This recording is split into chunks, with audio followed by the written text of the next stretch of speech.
Namaskar, hello and a very warm welcome to this 5-day online training organized by CIET NCERT. CIET is a Central Institute of Educational Technology and we are here with day 1, and on this day 1 we are going to discuss the topic DIKSHA, Policy Perspectives and Scope in Education. This entire online training is all about DIKSHA, which is Digital Infrastructure for Knowledge Sharing, and there are so many things that we need to discuss regarding DIKSHA. And if you have any questions, any queries, please reach out to us. You can simply call us on our number, which is 8800 440 559.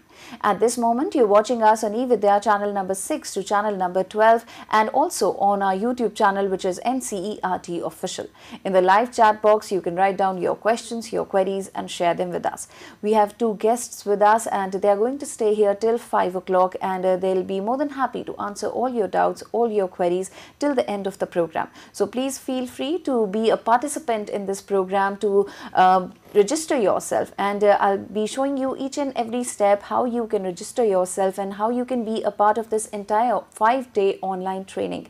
And today is 27th of March and this training will be on till 31st of March, so 5 days, and at the end of this 5th day we'll give you a quiz link where you can participate, and if you score 70% and above marks you will be given the certificate. So all the very best, and I really hope that you're going to watch all the 5 programs related to this online training and you're going to participate in the quiz as well. So let me please introduce to you our guests for today.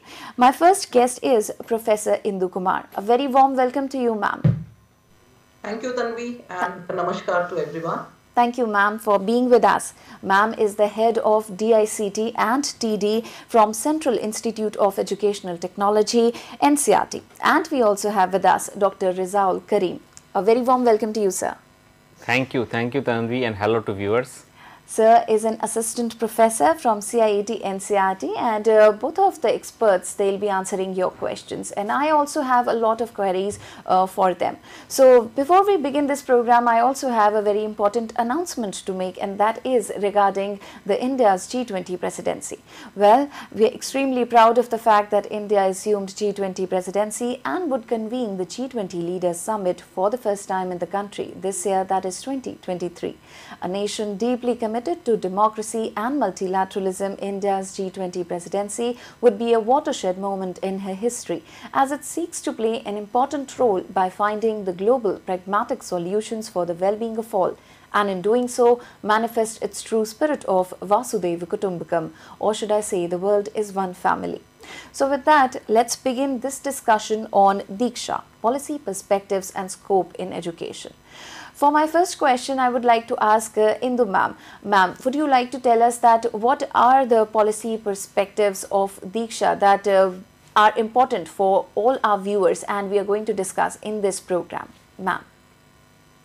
Yeah, thank you, Anvi. This is a very relevant question that need to be put forth when we are discussing DIKSHA, because NEP 2020 has put forth a lot of recommendation as far as online and digital education is concerned, and DIKSHA is somehow situated in the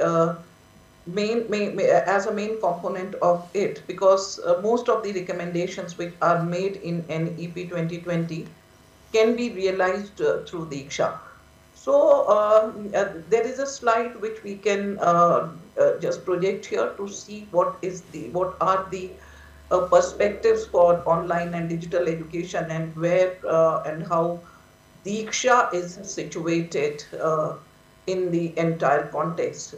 Can we have the slide projected, please? Yes.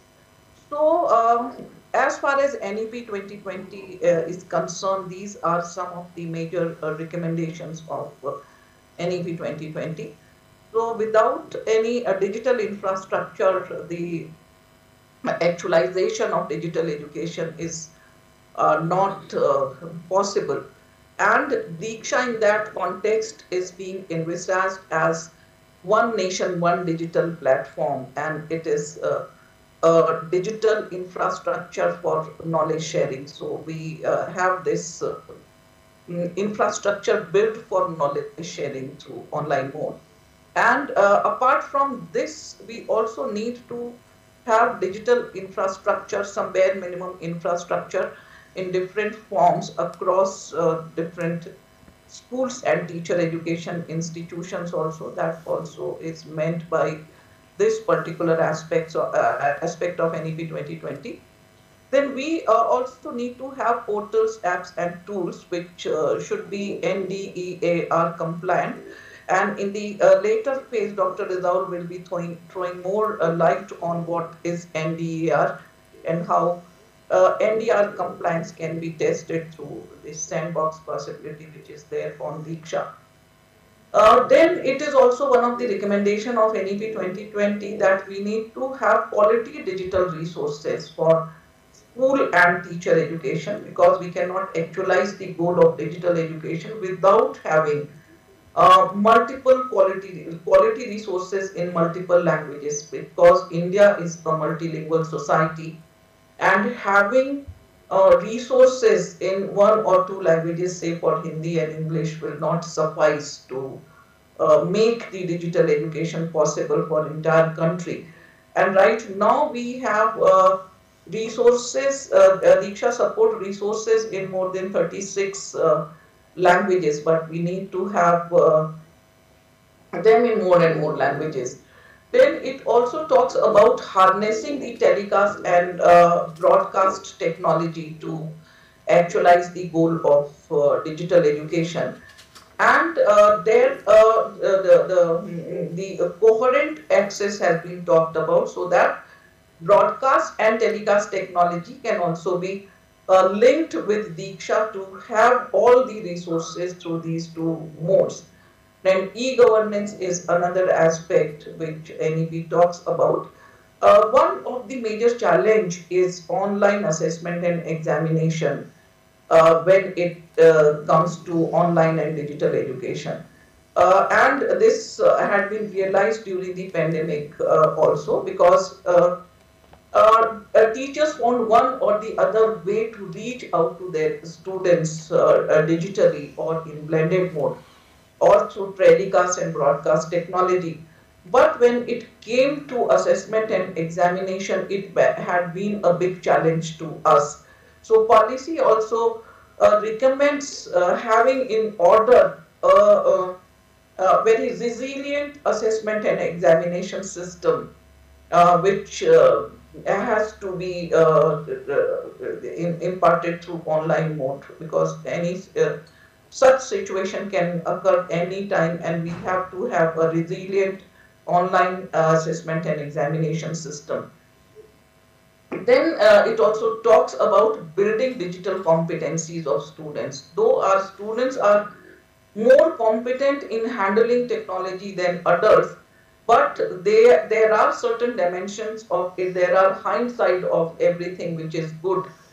For online and digital education, cyber safety and security is one of the major concerns which our students need to be oriented to. And it comes under building the competencies of the student, how to judiciously use technology for their betterment and for achieving the goals of education. Then content technology pedagogy integration is one other aspect that policy recommend. We should not just be fascinated by technology, but technology is situated in the middle of the content which need to be imparted, and also appropriate digital technologies needs to be identified. Then capacity building of teachers and teacher educators is one other dimension, and DIKSHA has potential for that also. And there are a lot of courses which are disseminated through DIKSHA by different states and UTs, and also by NCRT. The entire NISHA initiative was put in online mode during the pandemic, and we were able to release a lot of courses and also issue certificates through DIKSHA. So, and it is a major area of concern, and it also leads to scaling up the continuous professional development demand of the teachers. So by technology, we can scale up any initiative that we do, because we have huge number of teachers which are there in the education system, and training them in face-to-face mode is very challenging. Then laying down standards for each and every initiative which we do is another dimension of NEP 2020, and there are a lot of initiative for laying down standards for quality digital education has been done by taken up by CIT and CRT. And then intensive research in education is another need that we need to cater to. And for that matter, whatever is there on DIKSHA, we can take small researches on just evaluating the potential of DIKSHA and how it is impacting our education system in a positive manner can be done. Apart from this, there are other areas of technology also where there is a need to have intensive research. So these are some of the policy recommendations for online and digital education and how they relate to DIKSHA. So that was all which I wanted to say for this question. So maybe we can discuss further when we progress in the discussion. Sure, absolutely. Yes, thank you. Thank you so much, ma'am. So, we now understand that NEP highly recommends digital education, and DIKSHA being an important part. So, these were the policy perspectives you just discussed. Ma'am, going ahead, would you like to discuss the implementation of budget, because the aim was to achieve the digital education, and the implementation of budget was one of the important factors. So, would you like to give us certain details regarding that? Yes, this is also a very important question that we all need to understand, that how this budget announcement relates to the initiative that we are taking up under DIKSHA. So how the budget announcement can be implemented through DIKSHA, you can see in this slide. So as I have already spoken about, that high quality e-content in all spoken languages need to be developed, and that has been announced under budget announcement.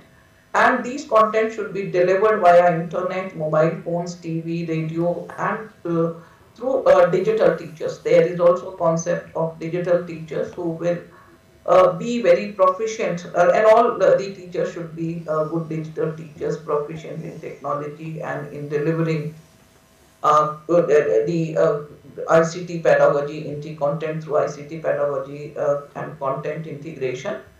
There is also a mention of vocational, having a lot of vocational courses to promote crucial critical thinking skills, to give space to creativity.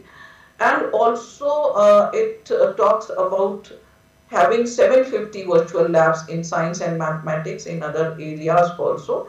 So we already have this vertical on DIKSHA where more than 200 virtual labs are already there, and it is in the future plan under budget announcement to have the 750 virtual labs. So can we move on to the next slide? So yeah.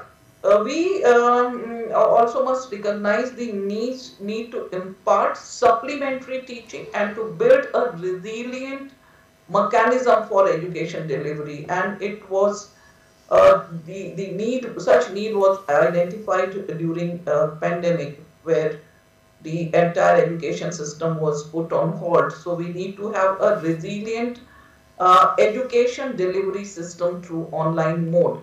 And for this purpose, One Classroom, One Channel initiative has been envisaged under PM eVidya, and now this will be expanded to 200 TV channels, which will be given away to different states and UTs, and they can use these channels to have local specific content and content in their regional languages. So this will also enable all states and UTs to provide supplementary education. Whatever is happening in the school is one thing, but supplementary mode of educational delivery can also be made ensured through these 12 DTH channel run by NCRT and 200 which needs to be given away to different states and UTs. So can we move on to next slide please to cover it all. And also it talks about having a competitive mechanism to develop quality e-content involving teachers, and one such e-content competition, the culmination of e-content competition is uh, going on. It has started today, where the results of e-content competitions are being announced and children are being incentivized or being awarded for the content that they have developed. So it is to empower teachers themselves to develop quality content. So that is also there under budget announcement to have such competitive mechanism. So that is all from my side Okay. about the implementation of budget announcement. Thank you. Thank you. Thank you so much, ma'am, for the information. And we all know that there are so many digital initiatives of CIET NCRT. Would you like to discuss some major digital initiatives? Yeah. So all the major digital initiatives are under the umbrella of PM eVidya. So PM eVidya is the major initiative under which DIKSHA is also there, e-Pathshala, Nishtha, Swayam and ICT curriculum. So these are some of the major digital initiatives which have been taken up under the umbrella of PM eVidya initiative. Moving on to the next slide, we can see how the PM eVidya harnesses it tries to harness the potential of television, radio, DIKSHA, e-content for differently abled children and online courses. And in the budget announcement also, there is a mention of having quality digital content for the Divyang students, for the children with special needs. Okay. Yes, sir. Yes. Ma'am, as per the NEP 2020 implementation, what are the priority areas of DIKSHA? Yeah, so there are, as per NEP 2020, 5 areas have been identified as utmost most importance. Some of them I have already mentioned. Like having a separate vertical for the implementation of foundational literacy and numeracy through Nipun Bharat and in a mission mode. Then having education for all vertical for adult education and lifelong learning. Then a separate vertical for vocational education. Virtual labs I have already spoken about, and having a special or separate space for having content for children with special needs. So these are the 5 areas where we need to have the special attention, and DIKSHA already has all these verticals in on board. Only CWSN is under progress. So apart from this, recently Jadui Pitara has also been launched, and we have digital Jadui Pitara already there on DIKSHA. So these are some of the special areas and the ongoing programs to provide resilience during COVID-19 can also be seen in this slide. So having energized textbooks on DIKSHA, where the contents linked to chapters related to chapters are linked with the QR code. Then content sourcing through Vidyadan. There is a possibility of Vidyadan also in DIKSHA, where different partners can donate their quality content for DIKSHA.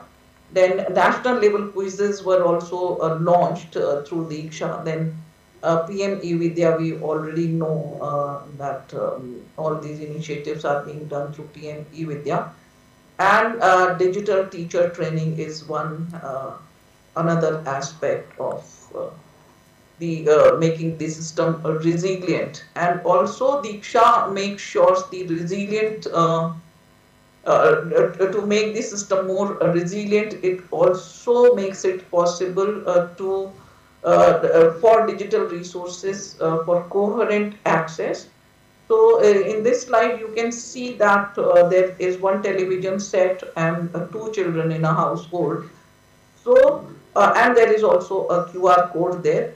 So if a household has a television set and a mobile device, the one child can scan the QR code of his or her specific class and watch the program using the mobile device. So that way, if there are two or more children in a household, they can get benefited by what is being telecasted through the those channels dedicated to one and every each class.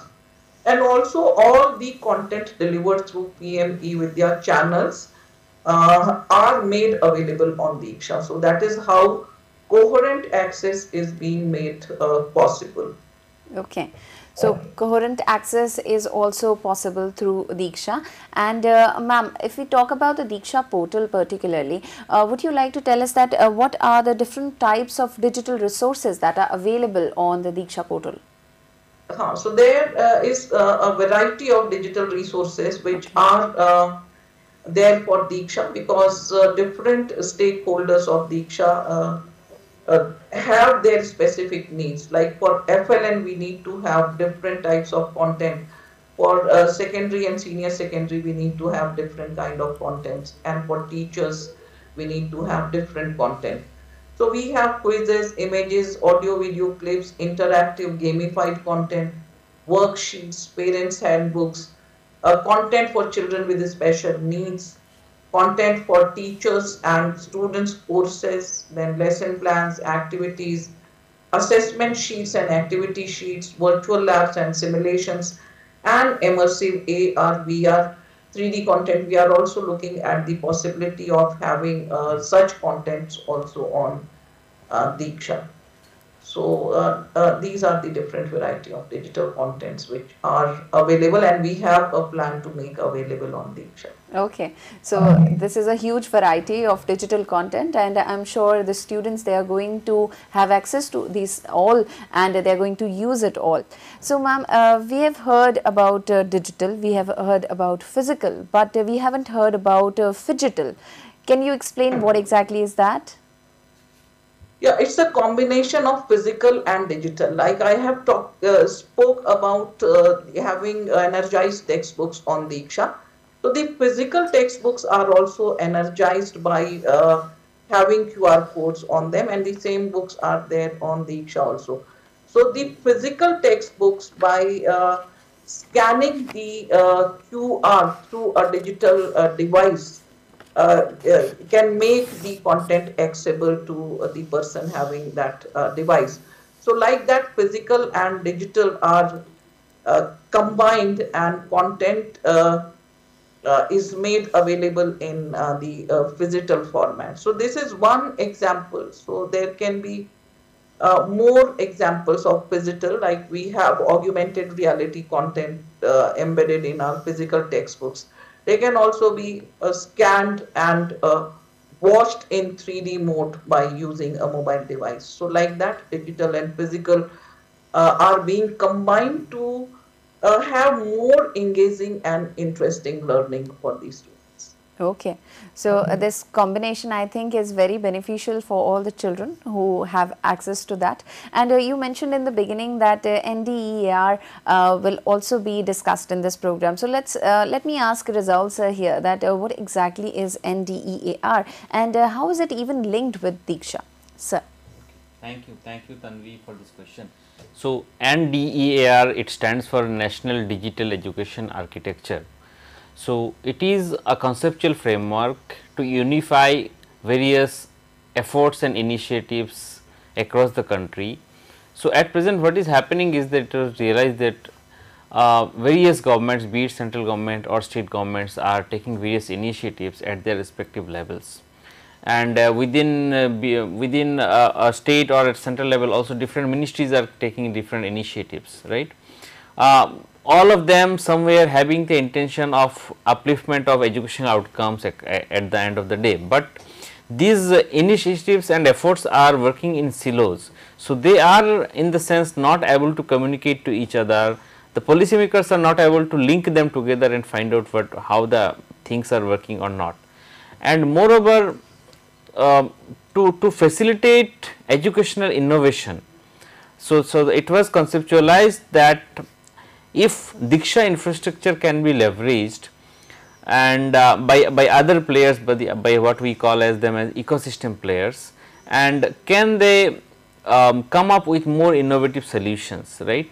So, as you know, DIKSHA is having certain or most of the as you can see on the screen, some of the defining characteristics that we define as any application or any digital application. If it is having some or all of these qualities, then it qualifies as to be called as NDR compliant. So, to start with, we will see that DIKSHA itself is a NDR compliant system, okay, because the standards in DIKSHA are defined as open standards, right, and the technologies itself are federated. The identities in DIKSHA are federated in the sense.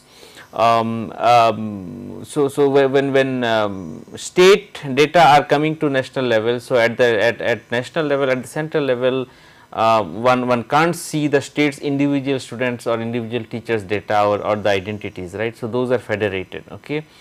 Reference data are there, and DIKSHA infrastructure is available for all other ecosystem players, as I said, and I'll mention about going ahead about sandbox as well, okay.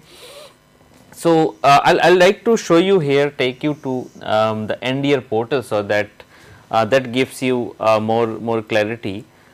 So, when you see NDR portal here, so it is ndar.gov.in.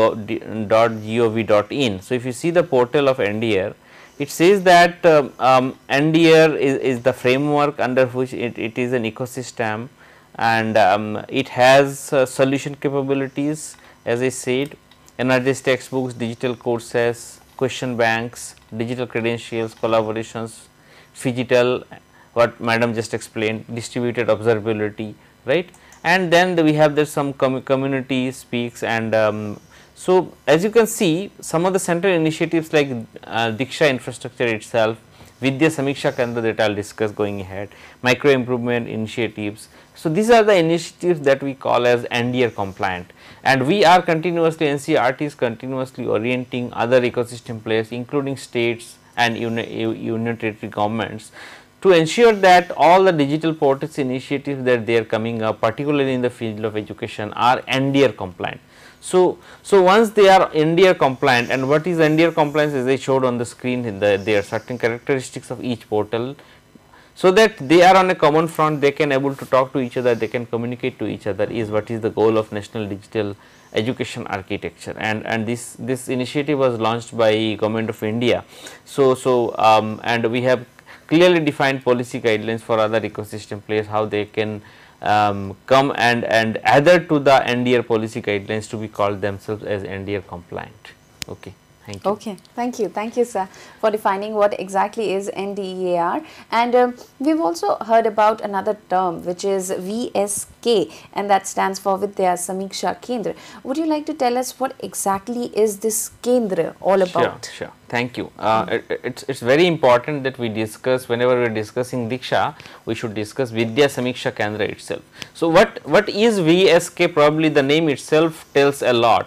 So, it is to analyze again the initiatives that have been taken in the field of education, right. So, as I was saying, before the concept of NDR was conceptualized, the policies and schemes of Government of India was working in silos, okay. So, for example, at central level itself, we have UDAS data which collects, we collect about through which we collect all the detailed infrastructure as well as enrollment and other various details about each and every school of this country, right. We have national achievement surveys conducted by NCERT, then we have various other national level programs, projects, PM Poshan programs, ICT at school scheme under Samagra Shiksha, and various other efforts being carried out, for example, performance grading index. At NCERT level, if you see, as I mentioned already, national achievement survey, then we have the scholarship schemes, we have DIKSHA energies textbooks and their consumption, we have NISHTA online teacher training courses on DIKSHA, right. Now, all these portals and schemes and activities are generating humongous amount of data, and as we know that if you have to derive some insights, some understanding about success or impact of any program, be it at any level, one has to go through the data that has been generated during the execution or post implementation of an initiative or mission or program, right. So, governments always or policy makers always are keen to find out how a policy or scheme, when it was implemented or has been implemented, how it has worked, or at the time of implementation what are the challenges being faced, how it is working, so that those programs can continuously be improved and evolved, right.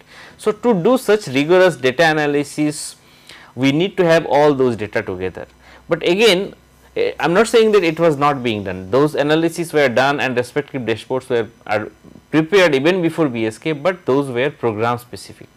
But it was thought that can all those schemes data be brought together and can they be correlated, because that becomes lot more powerful. If I can see the impact of one initiative and if I can correlate to it and try to cause analyze its impact with certain other schemes, that gives me lot more power, right. So, with that concept in mind, NCERT came out with the concept of Vidya Samiksha Kendra, and as you know, a Vidya Samiksha Kendra has been set up at NCERT, and I would like to show here to my viewers the live Vidya Samiksha Kendra portal, which is live there. So, the URL is vsk.ndear.gov.in, or even if you just go to any search engine and search VSK-NCERT, you will come up to this link only. So, this is the live national level dashboard of Vidya Samiksha Kendra. As you can see, the top prominent 10 initiatives of Government of India at national level has been brought here, analyzed, and if you go to any of these schemes, if you can go to an access program specific dashboard also. So, as you know, for example, in case of NISHTA, NCERT has done 3 different NISHTA for elementary school teachers, NISHTA for secondary school teachers, and NISHTA for FLN, right. So, I can go here and click on any version of the NISHTA, and I can see across the country on this map, and I can go to state specific as well, right, and I can download the reports as well. And on this NISHTA, one can do further analysis also, courses and medium wise status, which individual state launched how many courses of NISHTA, because when NCERT launched the NISHTA course for the elementary school teachers, all the state CUTs vis-a-vis translated it into their regional languages, and those were again delivered through DIKSHA portal, right. So, all these analysis data, percentage of completion against the potential enrollment, district wise status, one can even see district wise status also, and course wise status also, right. So, this is just a simple sample I wanted to show here. Similarly, for DIKSHA, its energies textbook, its consumption and various other aspects can be seen from this dashboard, which is available for public view across the country through this URL, right.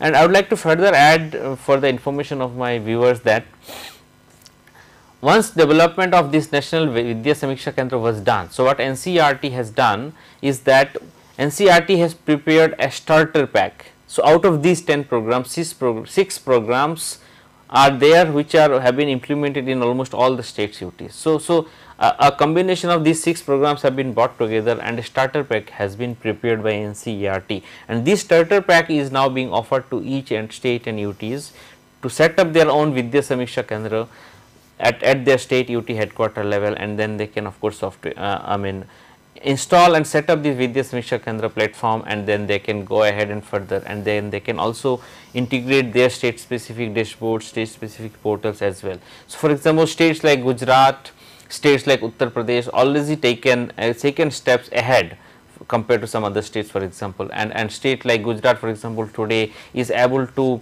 analyze real-time performance of learning outcomes of each and every student, school going children of their state, right. So this is the power of data and its analysis. Similarly, many other almost 15 states are in the final leg of establishing Vidya Samiksha Kendra in their respective states and UTs today. So I'll encourage viewers to go to vsk.ndear.gov.in and find out the power of this NDR compliant national VSK. Thank you. Thank you so much, sir. And I'll repeat the website once again. It's vsk.ndear.gov.in. That's right, sir? Right. Okay. So, like sir showed, the dashboard is available for all the public, so you can have access to that. And sir, thank you so much for letting us know what exactly is NDEAR and the definition of Vidya Samiksha Kendra, although it's very much obvious with the title itself, right. Vidya Samiksha Kendra, but what exactly is it, and how is it beneficial to all the public? Thank you for making that clear. Thank you. So, our topic is DIKSHA, the policy perspectives and scope in education. We have understood what are the policy perspectives. Now, let's come to the scope in education, and I would like to ask Indu ma'am this question. Ma'am, would you like to tell us that what exactly is the scope of DIKSHA in the school and teacher education? Yeah, so here the slide is not required. Can we just remove the slides? I will explain the scope. Sure. Without these slides. Yeah. So when it comes to quality digital education, so the need to improve the educational processes as well as educational outcomes. The potential of DIKSHA is to improve educational processes and also the educational outcomes. Like DIKSHA is instrumental in delivering quality content for foundational literacy and numeracy through a Nipun Bharat mission.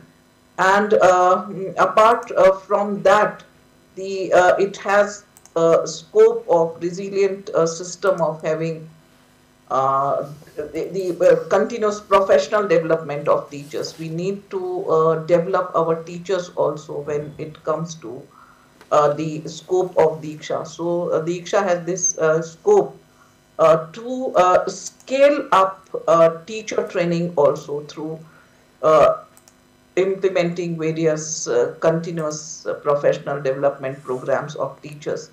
So NEP and Samagra Shiksha also just talks about focusing on 2 T's, that is teachers and technology. And in the given context, DIKSHA has the potential to focus on these 2 T's, that is teacher and technology, and improving the quality of teachers as well quality of education through technology. So that is the another scope. Apart from this, to implement education for all, vocational education. So in the course of our discussion, we have already spoken about the kind of scope that DIKSHA has for the improvement of educational processes as well as educational outcomes. So processes and outcomes need to be focused, and we can have improved processes and outcomes by utilizing the potential of DIKSHA. And also for the delivery of quality content. So DIKSHA is functioning as a kind of repository also for having quality content in multiple languages, and also having professional development courses to scale up the professional development of the huge number of teachers that we have in our country. And we have around 26 crore children. So equitable quality of content, delivery of equitable quality of content is also one of the need of the hour. And if we have this in the shape of one nation, one platform, we can ensure delivery of quality content to all to meet the need of equity as well. So these are some of these scopes of DIKSHA for the improvement of the for the enhancement of the education.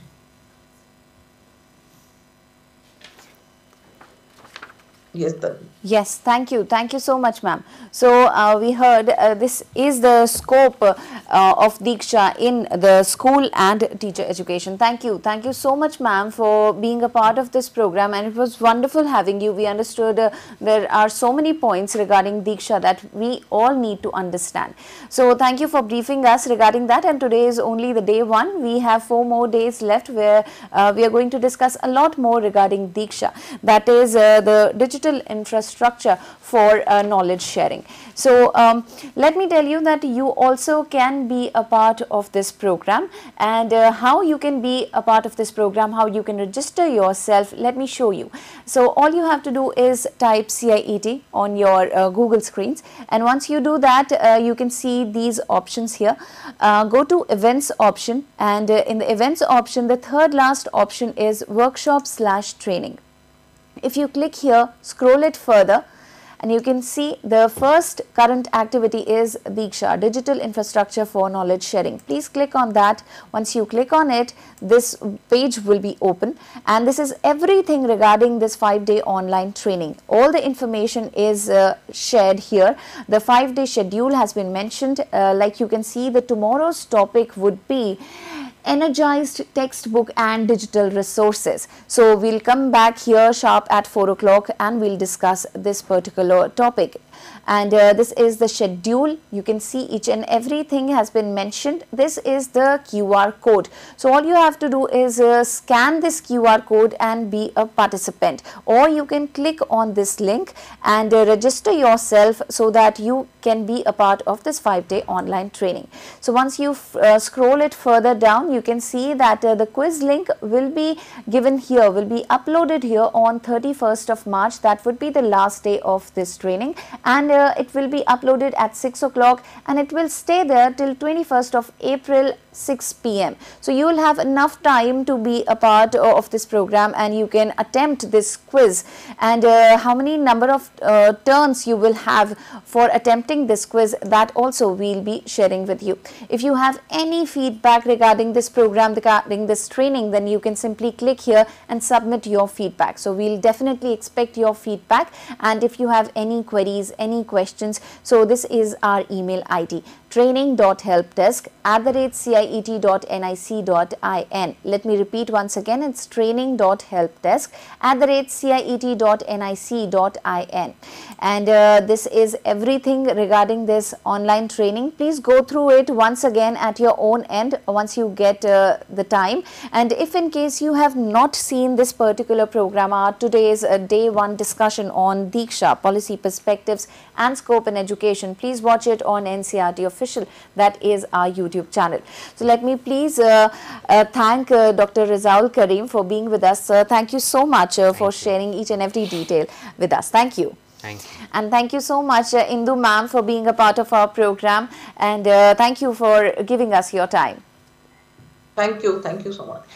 So, thank you to all the viewers for being a part of this program. I really hope that you enjoyed this program, and we can see that so many people have been a part of this program. You're watching us through our YouTube channel as well as on eVidya channel. So, keep on watching us, and next session would be tomorrow at 4 o'clock sharp on this same platform, which is NCERT Official. So, we'll meet you over there, and you can raise your questions from that portal itself.